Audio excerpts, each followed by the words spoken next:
Okay, hello! This is my Chanel collection. My Cartier collection video seems to be well received. I thought I would sit down and do this one. I think a couple months have passed since then. So I think I've rearranged my living room once again, but I think this is like the final form. But yeah, if you guys are new here, hello. And if you guys are subbies, it's so nice to see you guys. I want to go in order of the bags that I got, so I'll try to talk through it pretty quickly. There are a few details that I want to talk about for each and every bag. I like sharing information with you guys. So the first one is like a light pink patent Chanel mini that I got off of eBay. I totally went on the deep end researching and authenticating for myself. I was really looking for a deal because I bought it in 2018, which is 1 year into working like my full-time job. So it was like my first time having like adult money. I was really looking for something like Chanel because I heard that it would like retain its value and everything. I did learn some things throughout the years that I do want to share with you guys in this video,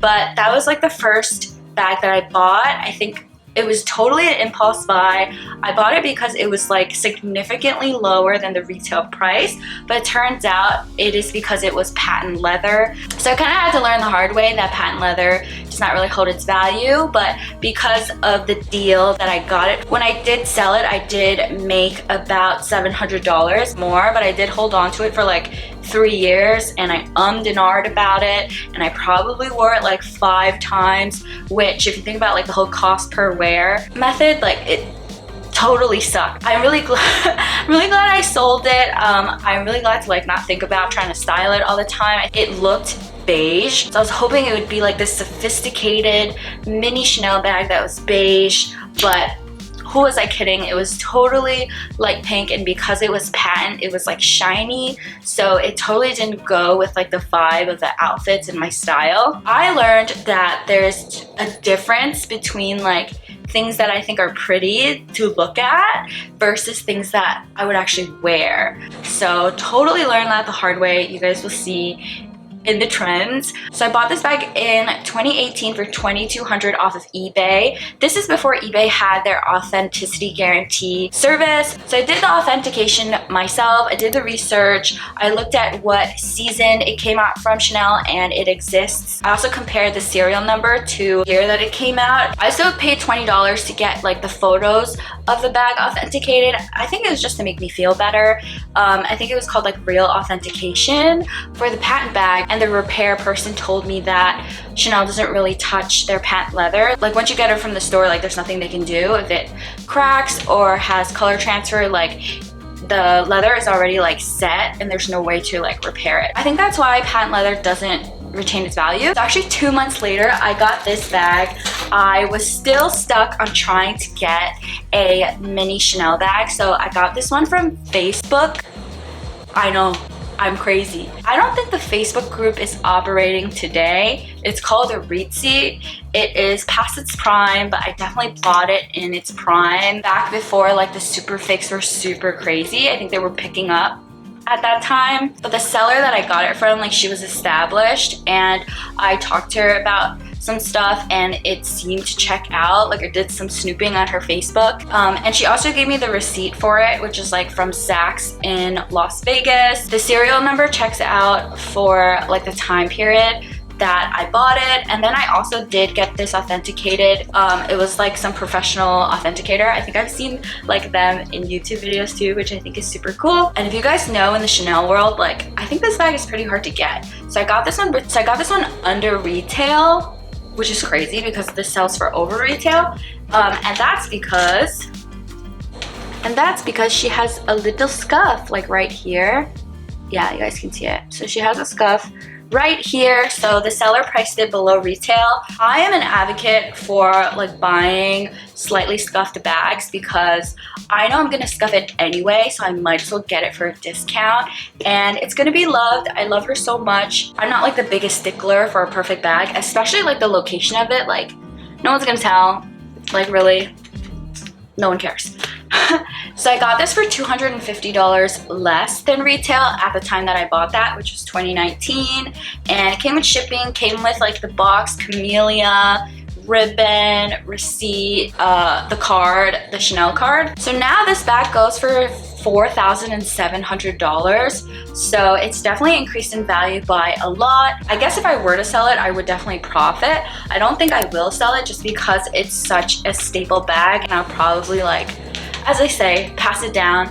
But definitely if I wanted to sell it, I don't think I would have a problem with it. This one is silver hardware, and I bought this many years ago before I started getting into gold jewelry. I do kind of wish it was gold. I definitely don't think I would go through the trouble of, you know, getting a gold one, but it is silver. And then the next Chanel bag I got, I only had her for like 3 months, so it is this bag. It is the Chanel Medium Riviera Flap. So I was totally influenced. I saw all of these girlies with their like medium-sized slouchy Chanel bags with their like super chic outfits, and I think I just totally wanted to emulate that. So I just dived into this trend like head first and blew like $3.5 grand on a bag that I found off of Rebag, and I kind of went through the same dilemma that I went through with the first like pink Chanel bag, which was like I was struggling to style it. Like every time I would get dressed, I'd be like, oh, I have to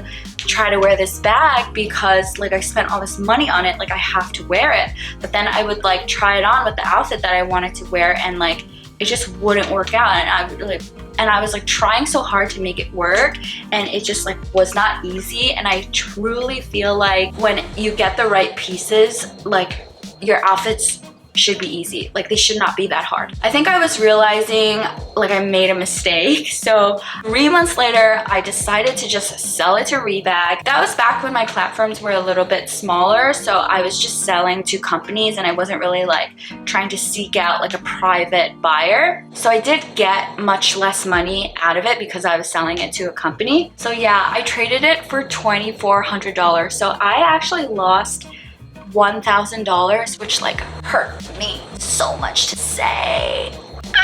Cause like that's a cute little Prada bag, you know? Where's my Prada bag? Like that's one of these babies.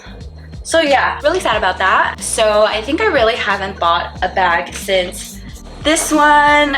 This is the last bag I bought. I'm like 50-50 about it, to be honest. But let's jump into it. At the time that I sold the medium slouchy Chanel, I felt the need to use the credit on the website because they make your trade-in a little bit higher if you spend it on the website, which is like so fucking smart, because I basically just ended up getting a more expensive bag. This was listed on the website for $5,600, and Rebag has 20% off every now and then. That's like the only time I'll buy from them. So it ended up being around $4,500, and then with the trade-in credit, which was $2,400, I ended up just paying $2,200 out of pocket. I have this one bag to show for it, and I spent $3,400 plus $2,200, which is $5,600. I mean, that's not a good, I mean, that's one way to look at it, but basically like I lost the money, and then I came out with this. This is the Chanel small boy bag flap. Again, I like rarely wear it, but I really should whip it out because I mean, she is quite cute. I think for my personal style right now, it's a little bit flashy, but I'm hoping like it'll develop and then I can wear this. So yeah, there's that. I mean, they're super cute. I actually don't wear both of these that much. You guys always ask me if I still have them, and I have these two. So yeah, but if you're telling me between like them and this, like I would wear this. I don't know why, it's just what I'm feeling at the moment, and I really just go off of the vibes and how I feel. So yeah, that's my Chanel collection. There are a few things I wanted to talk about if you guys wanted to hang around. I think overall, I just might not be a Chanel bag girly. I do love their accessories, so I think I might try to explore their accessories because that just seems like where my personal style is going. And I think I'm more comfortable with like buying items that don't retain value as much. As long as I'm wearing them and loving them, I'm very happy. I think I've totally like switched sides because back when I was purchasing like handbags, I like really wanted to get like the best bang for my buck, but I'm in like a pretty comfortable place now where, you know, I can splurge here and there and it's okay if, you know, it doesn't hold its value. And it seems like I wear it more and I'm happier, so there's that. But it was definitely like a big learning experience. Kind of feel like the Chanel flat bag is just like shoved down everyone's throat like it's a classic and you should have it. So here I am with it, but I think definitely I would probably not seek this bag out on my own. I was totally buying this to like fit in a sense, and I just thought like I was like buying into an image. I do think I have a really casual sense of style. I think I'm definitely going to try to shop for like luxury designer stuff that is casual so it fits my style, so I end up wearing it. And yeah, I did make a lot of impulsive purchases that did not work out for me. I do make a lot of impulsive purchases like on vacation and stuff. You kind of get a feel for it, you know? It's so funny and I'm like so weird. Obviously like this stuff and buying stuff is super emotional. Based on the emotions, I feel like I'm getting a gauge of like what works for me and what doesn't. I'm so funny. Yeah, like these. I was thinking about them for like a couple months.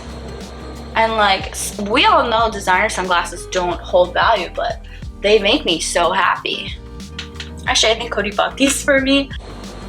But yeah, that's my journey with Chanel and designer items. If you guys like this video, please give it a like. If you guys would like to see more from me, please consider subscribing. I hope to make more videos like this in the future, and I'll see you guys in the next one. Bye!